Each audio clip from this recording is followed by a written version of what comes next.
কথায় আছে বাংলায় 12 মাসে 13 পার্বণ। সেই পার্বণের সূত্র ধরেই শুরু হয়ে গেল পুরুলিয়ার পুঞ্চায় নীল পুজো বা নীল ষষ্ঠী, যা বাংলা হিন্দু সমাজের এক লৌকিক উৎসব, যা মূলত শিব দুর্গার বিবাহ বা শিবের বিয়ে নামে পরিচিত। আমরা সবাই জানি মহাদেব শিবের অপর নাম নীল বা নীলকণ্ঠ। সন্তানের মঙ্গল কামনায় এই ব্রত প্রত্যেক মায়েরাই পালন করে থাকেন। অনেকে সন্তান লাভের জন্য ষষ্ঠীর ব্রতও করেন। রবিবার নীল ষষ্ঠীর দিন অসংখ্য ভক্তের সমাগম দেখা যায় পায়রাচলির ভকরা শিব মন্দিরে।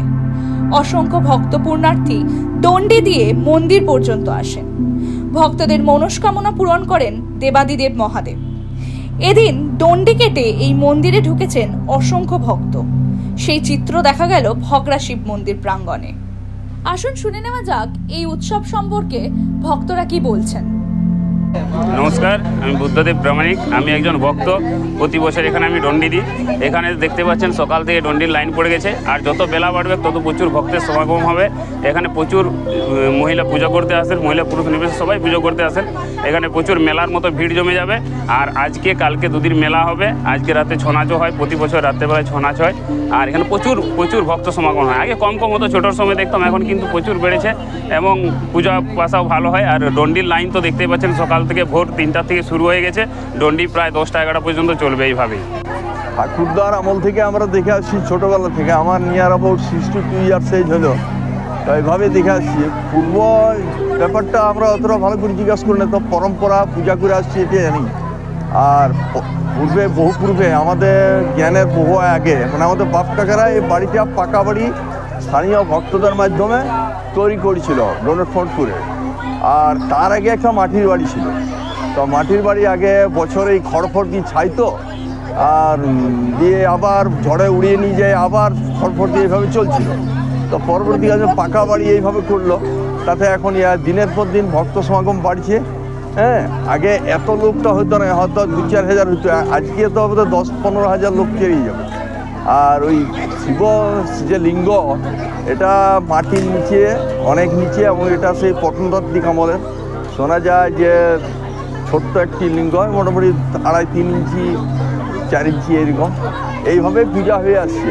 ভক্তরা এইভাবে মানত করে, তারা লাভ করে, বিভিন্ন রকম মনোবাসনা পূর্ণ হয়। পুজো যে ধারাবাহিকভাবে হয় সকাল থেকে সন্ধ্যা, বিভিন্ন ক্রম অনুযায়ী।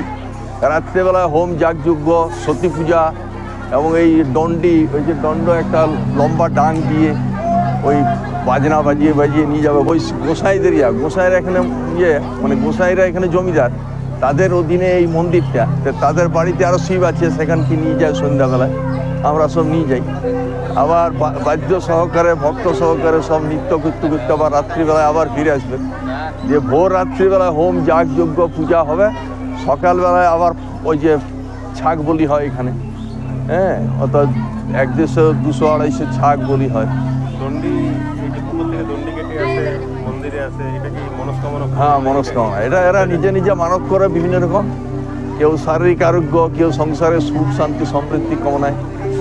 আপনার পরিচয়, আমার নাম গৌতম চক্রবর্তী। আমি এই মন্দিরে আমরা পুরোহিত।